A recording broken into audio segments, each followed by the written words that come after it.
All right, Neeco, thank you very much for coming on to theboxingbar.com and welcome, man. All right, I'm ready. First question, man. Where were you born and raised?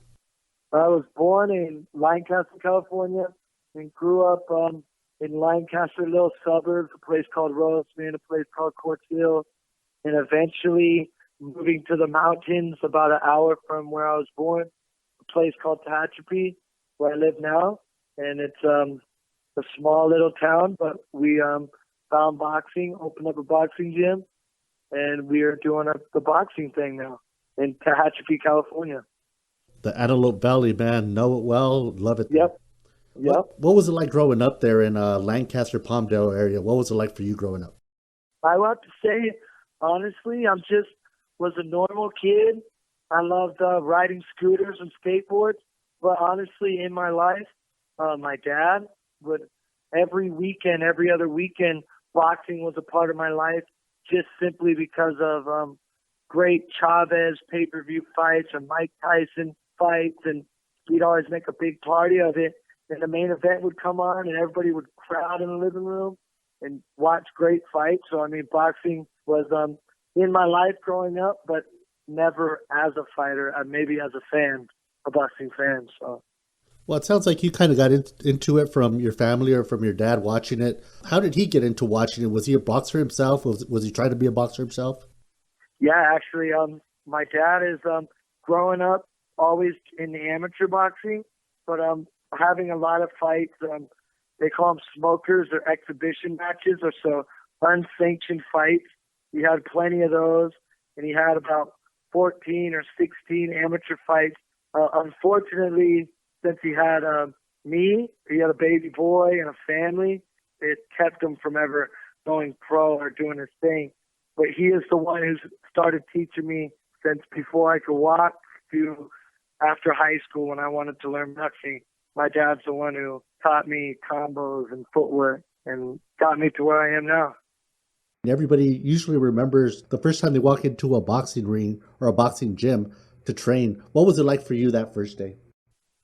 Actually, that day was actually the most important part of my boxing story. Is the first time we went to AV boxing at Herbie Estrada's gym, and it was after I told my dad I want to learn boxing, and it was the first time I boxed for real because I sparred my friends in the front yard or beat up kids at school, but that wasn't the same as going to a boxing gym, like you said. And the first time going to a boxing gym, I met some kid who had 8 amateur fights, my size. The first round, I went out there and started tearing him up, but only for 60 seconds or so, and then I was completely spent, and he slowly broke me down. I was bleeding out the nose. And afterwards, his trainer came up to me and asked, hey, do you run? And I told him, no, I don't run or anything. He said, you need to run every day. And that was the start of the boxing thing, was stepping into that ring for the first time and then learning from there. Would you say you were like a natural gifted fighter, or did you have to like really work at it hard to become good like you are now? Actually, yeah. Since my dad taught me, I always had that little bit of talent, just but especially since from the basic average Joe. Since my dad taught me, my boxing skill was extraordinary. But you're only as good. Your talent could only carry you so far. As once you get tired, then all that skill and talent you have goes out the window. So that we did have to work hard in order to progress and have that skill carried through round 2 and round 3, and eventually now, I mean, we work real hard in order to have that boxing skill all around. That's very true. And you brought up a guy named Herbie Estrada a little bit ago in Yeah, the Antelope Valley. He's bringing it up very, very quickly. yeah, he's And hey, Palmdale, cool. they're getting a lot of attention, Yeah, and because of your performance, I'm sure they're going to get a lot more. yeah. I mean, I'm so stoked on myself, just honestly, because after looking at that fight, just yeah, it was pretty exciting. And now you look on YouTube and there's a little footage of it, and it's just exciting to see that. Because honestly, the fight wasn't won on September 1st on that live stream. It was the 6 to 8 weeks before of just, and And just simple workouts and proper diet and work every day, and then the proper rest. It made September 1st I just went in there to not lose, and it actually shined. It was very exciting for boxing, I think, just because, I mean, the offense and all that. I just think it's really awesome. We can make boxing exciting again. Your brother came on there and he was interviewed. I don't know if it was before or during the fight. Yeah. And he was making it sound like, it's in your guys' blood. What was it like growing up there at home? Boxing is definitely in our blood because of my little brother, Chaz. He has even more talent than me. He's a totally different fighter. And, I mean, yeah, growing up, I have an older brother, actually, and he would have to get on his knees, and my dad would make me box him and practice, and then the same thing goes for my little brother, is I had to go on my knees and teach him at a young age to get better. So, I mean, boxing is it is in our blood, like my brother said. I was actually stoked. I won that belt, the WBC belt, and I make sure I love carrying it to the ring because it was a big night winning that belt. And somehow Chaz, my little brother, his job is to walk the belt in for me. And somehow he got snagged in by one of the reporter dudes and got in there, got that little footage in, that little clip in the live stream. It was just super cool. What were you like as an amateur? Boxing has been in our life, but by the time we went to Herbie Estrada's gym and learned sparring and learned running, I was already at the age of 20, so I started late. And so we started practicing. My first amateur fight was at Robert Garcia's gym in Oxnard. I was actually 21 years old, so I started my amateur career at 21, was kind of rushed till the age of 23, and that's when I turned pro after winning. I fought 30 fights, winning 28 of them, and the 2 were, very controversial, but that's happens in amateurs. After 30 amateur fights, they found me actually at Fantasy Springs, my manager at the time, and was interested in turning me pro, and the rest is history. The name, the Rooster, how did you get that? In the amateurs, the fans gave it to me, and mainly the Mexican crowd during my amateur career. They would just call me Gallo.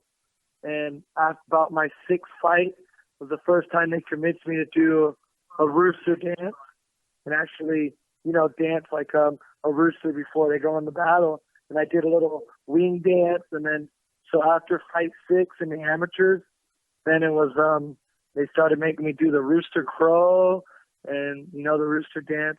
And I know it's only cool if I go in there and back it up. So, and then that's where the rooster fell into place. Ryan Garcia was the main event. He was a big star, or supposed to be the big star of that show. But you ended up getting all the positive attention, all the positive remarks. How do you feel about that? Man, I have nothing bad to say about the fighter, especially Ryan Garcia. I've seen him in the amateurs. I know they're moving him up real fast, and he has all the talent. And it's just, honestly, I'm glad I got all the good reports. And honestly, it was my training camp, and my opponent in front of us made for a special fight. Ryan Garcia and his opponent probably made for a great fight. I remember watching from the sidelines, just seemed like a tough fight, which is good for boxing. Boxing needs tough fights, because I even heard from some fans that night that said they don't want to go in there and see some special fighter beat up some tomato can, because that's not the thing to do. So, it's not our fault. We got good remarks or bad remarks. Bottom line, at least at the end of the night, there was great fights on that card, and that's what Golden Boy's job is to do. Very true. You threw about 200 punches in a round Saturday night, which obviously is great to see. But at the same time, do you think you're spoiling the fans a little bit by showing that much? Because now they're going to expect you to throw that many around every time they see you. Is that added pressure to you? Yeah, that's actually a great question, because it just means that whatever training I did this camp, I don't want to spoil the fans. Just I want to do even better next time.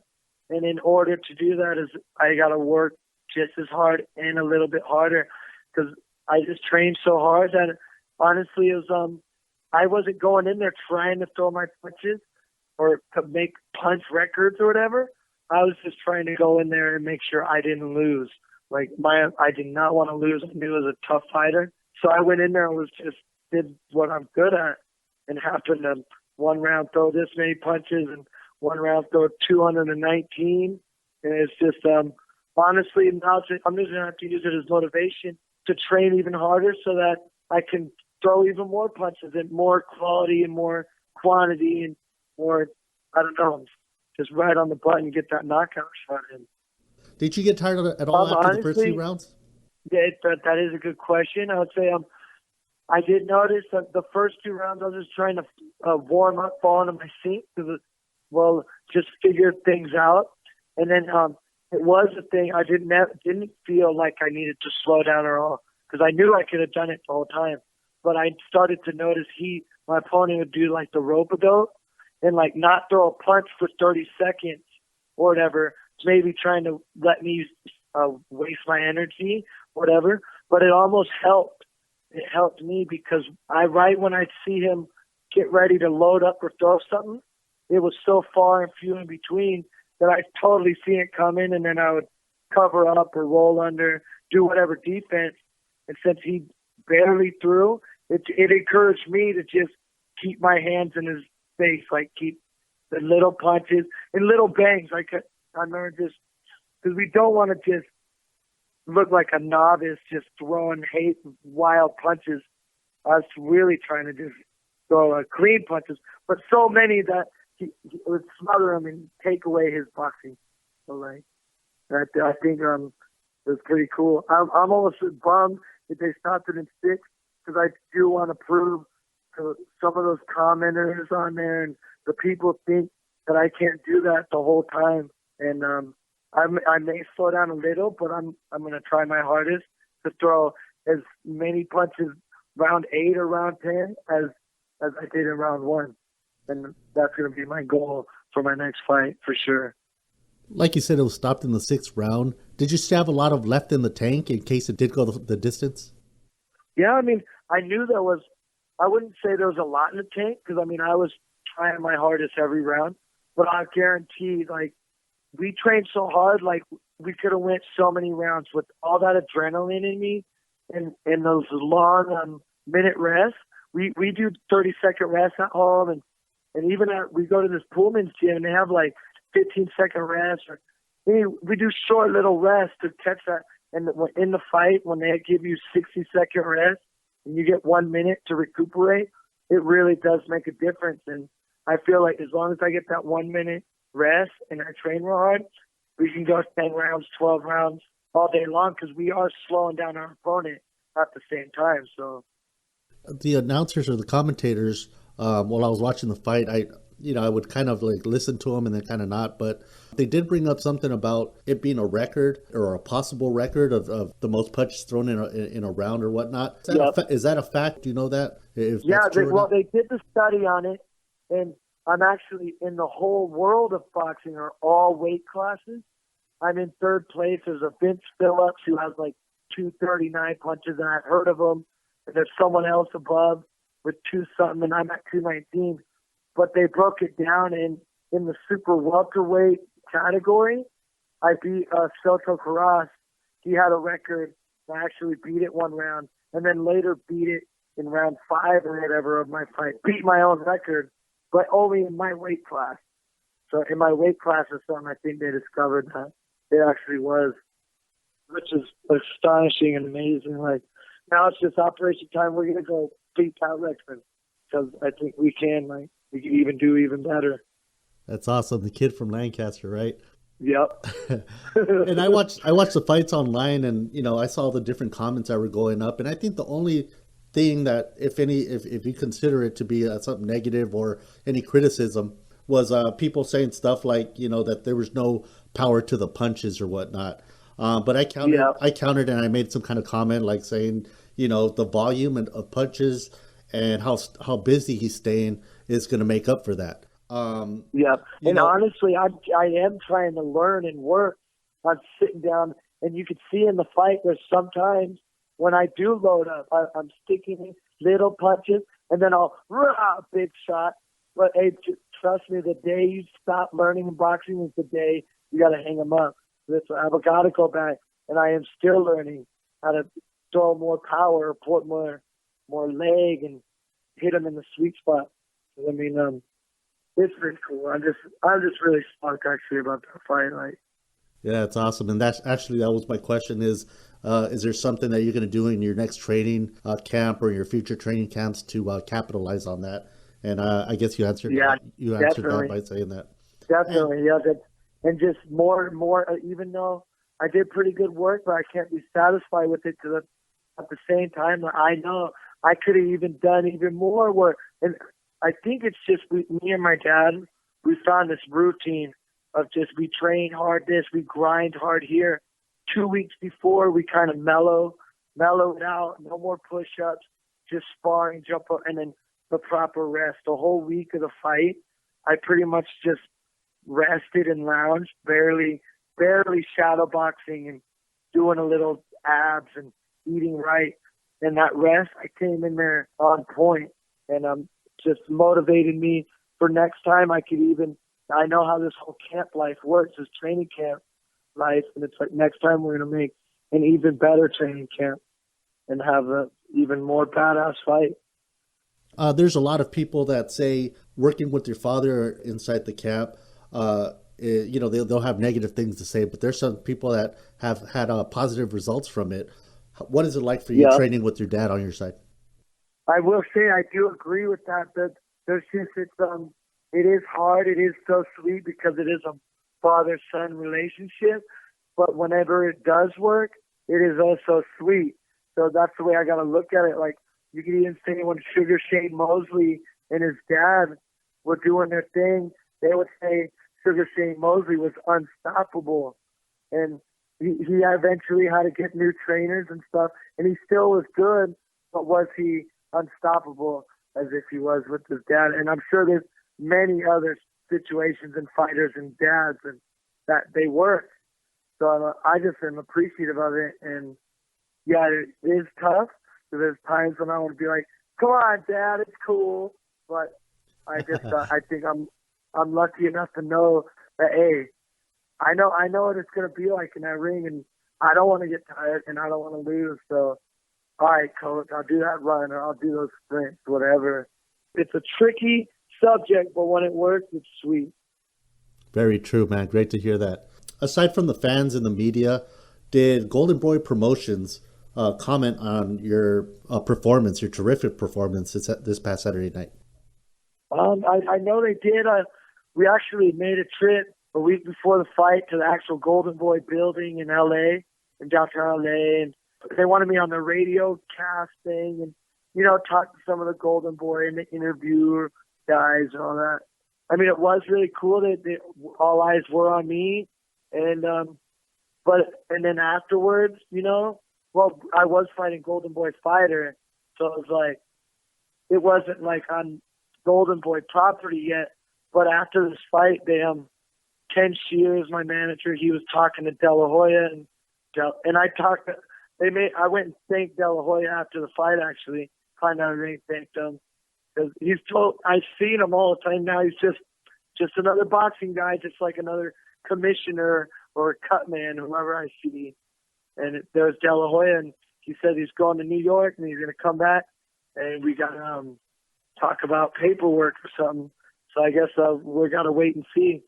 And it's gonna be exciting. Just have a promoter. Maybe they've seen that we could bring some excitement to boxing, and let's do it. It's a win-win for both of us. Yeah, and I hope they do, man. You do deserve that. I guess I'm wondering what everybody else is wondering. When will we see you fight again? Yeah, De La Hoya was telling them they want to go on the Linares fight, but it's from September 29th or something. But we kind of had to break it to them. Right now, I got a rest. I had a rest this whole week. I was a little sore yesterday from throwing all them punches or whatever, but it's all good. But for September 29th, in order for me to have a perfect training camp and to do that again, I would have to actually be in my grind and in the session right now. So we know that we're already in shape and we want to get a fight in as soon as possible. But we do need at least 6 weeks. So I'm guessing maybe, we have one more week of rest and then maybe 6 weeks after that, 6 to 8 weeks make for a good camp. So maybe middle of October, maybe the end of October, November, definitely got to squeeze me in there for another fight before the holidays. That's awesome. And last question, man. What do you want to tell what I call the three big F's? Your friends, your fans, and your family. What do you got to say about them? Yeah, honestly, that's so weird you say that everybody's been congratulating me and all this. And I just been telling them, hey, honestly, it wasn't the fight part. It was the training camp. And since I do have this, I care so much for my friends and my family and my fans, because they're all pretty much the same thing. And since I care about them so much, it gives me so much drive to work so hard, and that's what I fight for.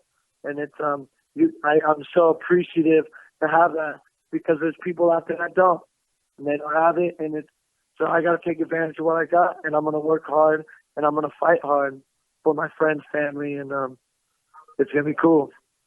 And I thank you very much for coming onto the Boxing Bar, man. As a big boxing fan and watching how you fought and what you gave to us Saturday night, the sky's the limit for you. Yeah. They call you a rising star, but I say you're there. And with that little character, the whole little thing that you do, yelling, the Rooster yell and everything, boxing needs that. And boxing needs the attention, and boxing needs characters, and boxing needs people like you. I appreciate your time, my friend. Yeah. Thank you very much. Thank you, I appreciate it.